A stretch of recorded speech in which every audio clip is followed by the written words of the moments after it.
ये कौन है? कबीरदास। देखो कबीरदास ने हमें बहुत अच्छी अच्छी शिक्षा दी है, बहुत ही ज्ञान की बातें मैं बताई हैं, जिनमें मैं आपको एक इनका दोहा बताता हूँ। देखो कबीर ने कहा, कबीरा गर्व न कीजिए कबू न हंसिए कोय, अब हूँ नाव समुद्र में का जाने का होए। क्या कहा है इसमें?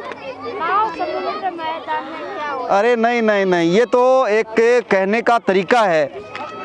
कहा किस लिए? अपने लिए कहा है कि इंसान को कि अपने जीवन में कभी घमंड नहीं करना चाहिए।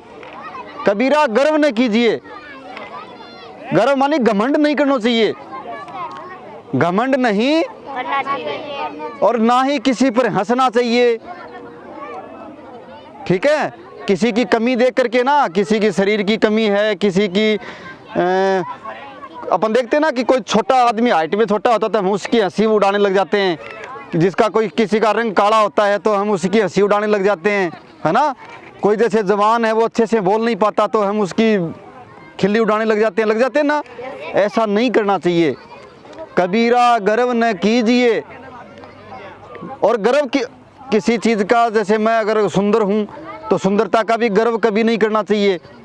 सुंदरता पता नहीं कब कैसे ढल जाए, हैं। किसी को अपने धन का भी घमंड नहीं करना चाहिए। खूब सारा पैसा है, खूब अच्छी अच्छी गाड़ी है, उसका अहंकार कर रखा है, ये सब सारा एक दिन हमें यहाँ छोड़ करके जाना है। हमारे पास बहुत सारा बड़ा महल है, हम उसका घमंड किए बैठे हैं, तो वो महल क्या है? हम जब तक हमारा जीवन है तब तक रहने का एक साधन मात्र है,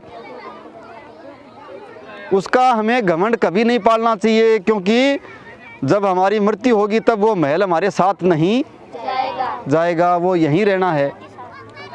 हाँ, किसी भी चीज़ का अहंकार घमंड नहीं करना चाहिए। लेकिन ये घमंड को अपन समझने की आवश्यकता है। जैसे मैं कहूँ कि मैं ये कर सकता हूँ या मैं श्रेष्ठ हूँ, तो ये घमंड नहीं है। ये क्या है? एक अच्छा भाव है, अपने आप को ऊर्जावान बनाए रखने के लिए, अपने आप को एक एनर्जेटिक बनाए रखने के लिए ये एक सुंदर अच्छा भाव है। लेकिन ये कहे कि मैं ही अच्छा हूँ या मैं ही श्रेष्ठ हूँ, ये अहंकार आ जाता है। मैं श्रेष्ठ हूँ और आप भी सब श्रेष्ठ हैं, आप भी सब ये अपन सोच सकते हैं कि मैं भी श्रेष्ठ हूँ, और हर कोई ये सोच सकता है कि मैं श्रेष्ठ हूँ। लेकिन ये सोचे कि सिर्फ मैं ही अच्छा हूँ, ये गलत बात है, ये अहंकार है। तो कबीरदास ने देखो कितना सुंदर तरीके से समझाया कि कबीरा गर्व न कीजिए कबू न हंसिए कोय, अब हूँ नाव समुद्र में। अब हूँ नाव समुद्र में मतलब अभी तो हमारा जीवन है ना वो चल रहा है, अभी हमारा कोई अंतिम दिन तो आ नहीं गया कि हमने जीवन में कभी हम कोई गलतियाँ हमने की नहीं और हम घमंड कर सकें। हमारा अंतिम दिन तो अभी आया नहीं, अभी तो हमारा जीवन क्या है? हाँ, अभी तो हमारा जीवन चल रहा है। तो इस चलते जीवन में पता नहीं कब क्या घटित हो जाए। अपन खुद ना घटित हो तो अपने कोई निजी आदमी अपने बाल बच्चों के साथ, अपने माता पिता के साथ, अपने भाई बंधुओं के साथ पता नहीं कहाँ क्या घटित कैसे हो जाए। तो अब वो नाव समुद्र में का जाने का होए, यानी कुछ कहा नहीं जा सकता कि क्या हो सकता है। इसलिए किसी भी प्रकार का अहंकार नहीं करना चाहिए। इसके अलावा कबीरदास ने और भी बहुत सारी सामाजिक कुरीतियां हैं, उन पर भी प्रहार किया है। धार्मिक जो अंधविश्वास है उस पर भी प्रहार किया है। उस समय जो देश के राजा थे ना, वो सिकंदर लोदी थे, और सिकंदर लोदी के काल में उसने इतना धार्मिक कर्मकांडों पर, सामाजिक कुरीतियों पर खूब सारा प्रहार किया था। उस काल में भी क्या कहा था?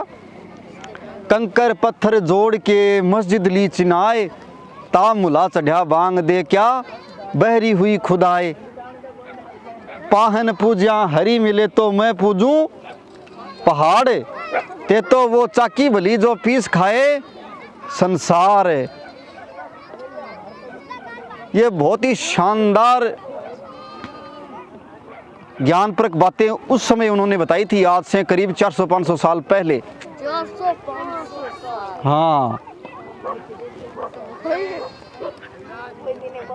इसके अलावा ये देखो, बुरा जो देखन मैं चला, बुरा न मिलिया कोई, जो दिल खोजा अपना, मुझसे बुरा न कोई। मतलब हम दूसरे की बुराइयों देखते रहते ना, फलां ये उसमें ये कमी है, ये कमी है, वो ऐसे है, वो ऐसे ऐसे करते ना अपन। उससे ज़्यादा यदि हम अपनी कमियों को देखें ना, अपने भीतर झांकें कि आज मेरे मुंह से गाली निकल गई, तो मैं ये प्रतिज्ञा करूं कि मैं ये गाली मेरे मुंह से कभी निकले ही ना। लेकिन जो भी कमियां होती है ना, अपन जो दूसरों में देखते हैं, वो कमियां हम अगर अपने भीतर में झांकें ना, तो हम अपनी सारी कमियों को दूर करके एक अच्छा मानव बन सकते हैं। समझे? ये कबीरदास ने कहा है, बहुत ही शानदार। ये कौन है? क्या किया था राकेश शर्मा ने? ऊपर किसके पहाड़ पर? तो है आसमान में चढ़े थे? आसमान में कैसे चढ़े हैं? हाँ, अरे रॉकेट बनाते हैं, वैज्ञानिक होते हैं ना, जो ये किताबें पढ़ते हैं ना, अच्छे से गुणते हैं बढ़िया तरीके से, वो वैज्ञानिक बनते हैं। बढ़िया वैज्ञानिक बन करके वो ऐसी ऐसी चीज़ें करते हैं जिससे इंसान है ना, उसका जीवन और आसान हो और अच्छा हो। इस प्रकृति में जो अच्छी चीज़ें इंसान के लिए हैं, उनको इंसान तक अच्छे ढंग से बना करके पेश करना, ये काम करते हैं वैज्ञानिक। ये जो करते नहीं, मोबाइल किसने बनाया? वैज्ञानिकों की देन है। रॉकेट बनाई तो भी वैज्ञानिक ही बना रहे हैं। चांद पर पूछे, चांद पर पूछने वाले भी कौन हैं? वैज्ञानिक हैं। वो चांद पर भी पूछे हैं, चांद पर पूछ के वहां भी देखा है कि यहाँ भी आदमी रह सकता है क्या। समझे? ये सारा काम वैज्ञानिक करते हैं।